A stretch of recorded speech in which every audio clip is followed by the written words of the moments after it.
Hello and good afternoon, everybody. If you're here in the UK, good morning. If you're further afield, thank you so much for joining us, or joining me rather. Just me on my own today, and just wanted to come and share, of course, that our episode 7 of the Ger Graus Gets Gritty series went live on Monday. Just wanted to give a few of my thoughts as it kind of finishes that arc of the book. We are gonna do 10 episodes overall and a live show, but this kind of brings to the end the first section, which is actually using the 7 chapters of the book and talking about those each individually. So the and finally, or the so what part of this is kind of how we sort of bring this sort of arc to its sort of conclusion from the actual book standpoint. So yeah, I'm going to go through that again very shortly. So if you are using anything social media wise, if you want to get in touch, if you want to share some of the amazing things that you're doing, please use the hashtag education on fire. It's a great way to be able to keep up to date with what people are doing, and actually knowing that you'll want to be part of this conversation, which is what we're trying to do, to have that sort of global voice, really, that it's not just about making change from a political point of view or a government point of view, but just to actually have the voices of people who are here, want to be able to say, no, this is my experience of the education, whether you're a parent, whether you're a mentor, whether you're a school, and we just want to be able to share those things as we go forward. So yeah, hashtag education on fire, whatever your social media is. If you're replying directly to us, then fantastic. If you're just posting other things as well related to that, it'd be great if you can use that. And of course, if you haven't followed, like, subscribed, whichever platform you are watching this on, it's always great to be able to know that you're able to keep up with all the latest things that we're going to be doing. So I'm going to be talking a little bit about the NAPE conference again, just to remind you there's a reading conference which is going to be part of the University of Bedfordshire. So I'll just give you the details of that as we go through as well. Tell you about the episode which is coming up next week, which is something which is very close to my heart because it's all music related. So I'll explain a little bit about what that is as well. And the extra episodes that we talked about from the Ger Graus Gets Gritty season, we're going to be releasing probably the end of May into June. And those are going to be focusing on the early years, and then schooling more generally, and then further higher education. So we want those 3 episodes to sort of encompass everything related to the sort of the educational learning age range in that traditional sense. And of course, what Ger very sort of properly spoke about in a lot of these episodes is the fact that actually sort of our education is 0 to 99. We're always learning, but just from that sort of more traditional standpoint, we wanted to be able to cover that. And then of course we're going to have Ger live on one of these shows as a Q&A at the end of all that, so we have the chance to do that, and that's going to probably now be the beginning of June. So just to keep you informed of how those things are looking as we go forward. So let's then have a look at this. So this is the episode 7, the and finally part of all of this. And the thing that struck me was that whole essence of the so what. So we talked about all the pressures, the financial pressures, the political pressures, whether there's money, the lack of funding, what teachers and what people are having to do within schools. We've talked about the white paper and what all those different things are going to do. And so at the end of it, what's truly changed? I mean, I'm coming from this as a musician, as a music educator, and I'm sort of feel like I'm somewhat sort of bolted on the side a little bit. Ger's been at the heart of education for over 40 years, both in terms of being a teacher, working with obviously the education action zones, working with the Children's University, Kidzania, all the keynotes that he's done across the world. And it's been interesting listening to him in terms of what was possible at the time, how these things changed and funding then stopped and new things came in. The fact that a lot of the disadvantaged areas are still disadvantaged all these years later. But actually, a lot of what we do does make a difference to one person today. The one thing that we say, the one opportunity that's given to somebody based on what we're working on at the moment. And that's really the only thing that we can do, and the thing that we should take to heart, the thing that we should be thinking about as we go through each of our days, because we want to make a bigger difference as possible. And we had 4 people contributing from the testimonial point of view in this episode, which is towards the end of the podcast.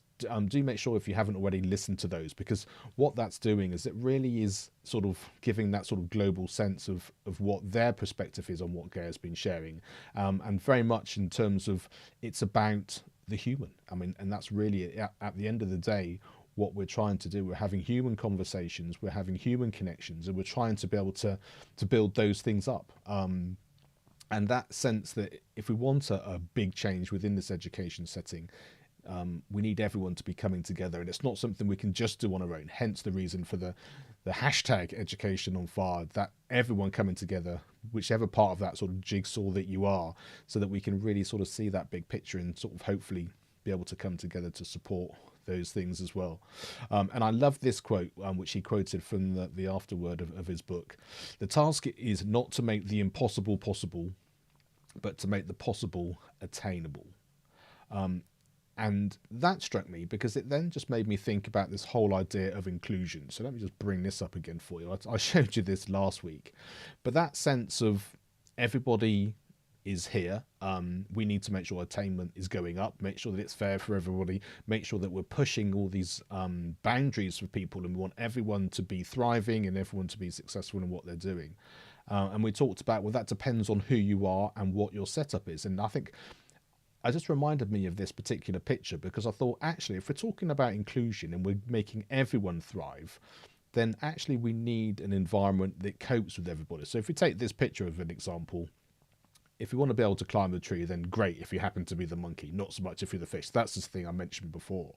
But what it struck me was that if this whole landscape is kind of the important thing. So our whole schooling, if we want to be inclusive, actually should accommodate everybody. So in this picture, we would change that. So we'd make sure there was a lot of water for the fish.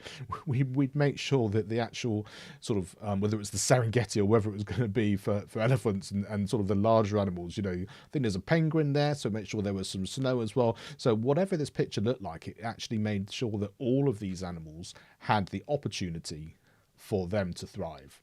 And then the inclusion bit comes that we're all part of that. And so we would then come together. So I wouldn't spend my time as a penguin being near a tree. I'd be on the ice, in the snow, doing what I would do there. But then there would be a place for us to all then come together, to share time, to actually be able to communicate, to actually bring our best selves that was then inclusive. It's not about everyone just being by the tree, as this sort of shows. And I think there is a way to be inclusive, but there also is that, what do we need, how do we do that? And so the separating out, so if you have sort of SEND schools, then that completely separates everyone out because you're never going to interact. But bringing them into the classroom when there's 30 odd children with lots of very different needs, maybe that's not the same thing when you've got one teacher and maybe not even a TA.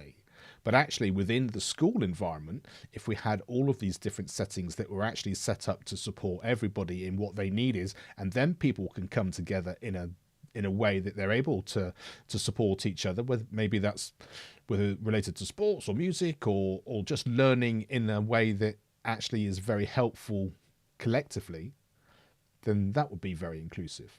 That was just my thought based on what I'd seen today in the press and what I'd seen sort of in the sort of the political landscape in the last sort of week or so, talking about this whole idea of thriving and what that may look like. So yeah, do let me know. Put some stuff in the comments. I'm always really keen to hear what your thoughts are. So some of these key takeaways from Ger's episode. The idea that this sort of poverty is stubborn, but like I said, those individual things, that the girl who actually had the opportunity to play Juliet in Italy and changed her whole kind of idea of what schooling was about and how she was then able to have a different perspective of what learning was all about and what school was all about. The idea that these things don't just fit into a political life cycle of sort of 5 years. We've had many years of what could happen, but we don't come together. We haven't got that cross-party idea of what we want education to look like and why. And also, I think the other big takeaway for me recently has been the idea of what terms we're talking about here. Thriving based on what?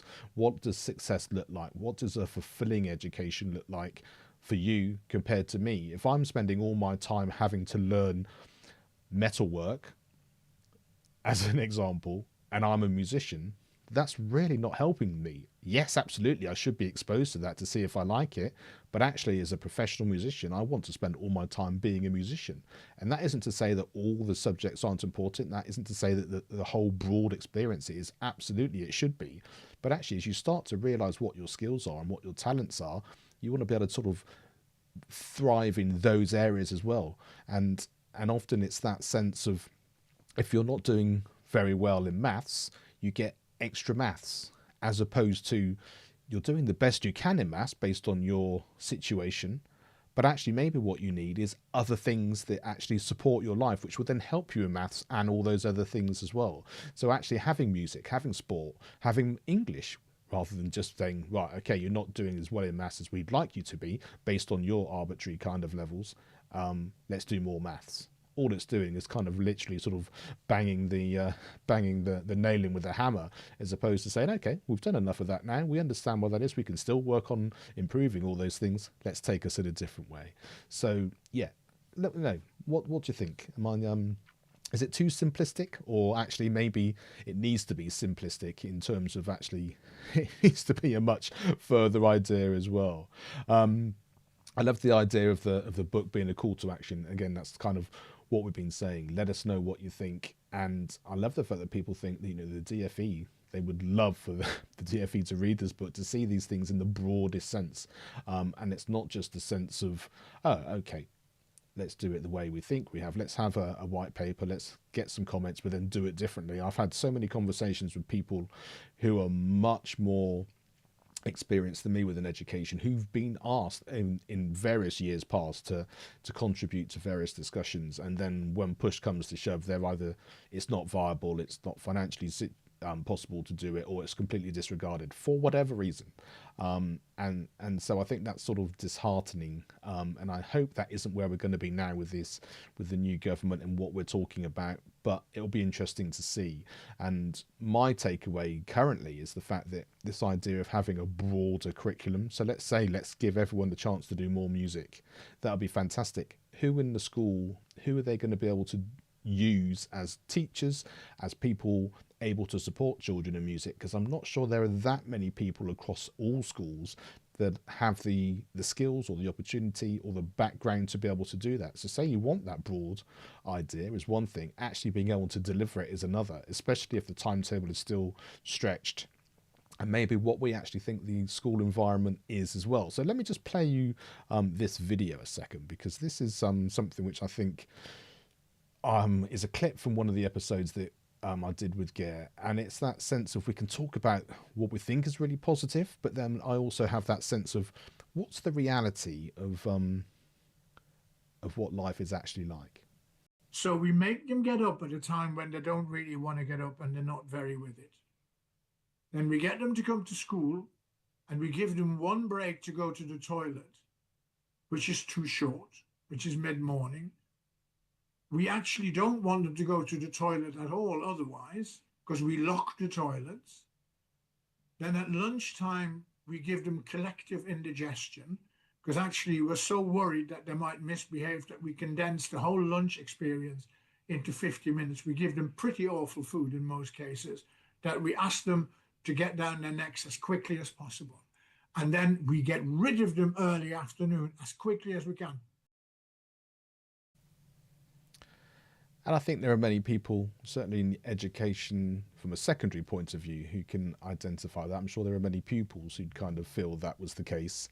And yeah, makes me wonder then, is the reality and and what we talk about very, very different? So yeah, let me know. Again, let me know all these things. I really appreciate everyone who's put some comments, especially through LinkedIn as well. Let me know if you're watching on LinkedIn. Let me know if you're watching on YouTube. On YouTube, you can make comments and we can bring those things on screen as I've mentioned before. So let me just show you this. It's very easy as well to do that. So if you had any questions, if you had anything you wanted to do, just to be able to do that, and I can bring those things on in LinkedIn. Obviously, you would have seen I've been in the comments and sort of sharing my thoughts with those of you who've commented on there as well. So just a short show today. Wanted to just come on and give those thoughts generally speaking, as we sort of bring that sort of 7-episode Ger Graus Gets Gritty to a slight hiatus, and we'll have different episodes coming in a couple of weeks. On next Monday, I'm going to give you my kind of overall thought of what that is. I'm going to kind of bring all my thoughts together about what we've achieved, what we've talked about, my experience of actually creating this podcast series, which is something I'd not done before over such a number of weeks, and and share my ideas for those as well. If you haven't actually seen Ger's book, or you haven't got it yet, that's the best place to get it. Like I said, each of these podcast episodes was basically one chapter of the book, so you sort of heard Ger talking about all those things he says in the book as well. But there's something obviously about having the book in your hands and being able to refer to it, and sort of, especially if you've been listening to the podcast, you can hear his voice as you go through this book. It's a great experience to be able to do that and share that. So next show coming up next week, it's all about singing. It's all about music, of course. So important for me as a professional musician. And we have Andrew Groom coming on. Now, I've actually worked with Andrew in a school before, so I know the amazing work that he does. And there's a big sing which is coming up in Loughborough, and he's head of the music for the prep school in Loughborough Schools Foundation. So he's going to be talking about that, talking about the big sing itself, but we're going to talk about why music is so important, why the arts are so important, the lack of funding which has been going on so much in education, but also in the arts more generally, and the knock-on effect of that, and also what that means from a society point of view as well. So it's going to be a fascinating conversation. Really looking forward to catching up with him about that and bringing as much information and sharing you what he's actually doing, because I like the essence of being able to, what is it that we're doing that's making a difference? It's one thing talking about these things, but what's the practical things we're doing to actually help people? So this will be a great kind of full circle conversation about that, talking about the issues that we have around the funding, but also what he's been able to do to put on and be an integral part of this festival or this big scene, which is going to be happening in March as well. So yeah. Thank you so much indeed. Really enjoyed chatting to you again, and we'll be back again next week when I'll be chatting with Andrew. Education is not the filling of a pail, but the lighting of a fire.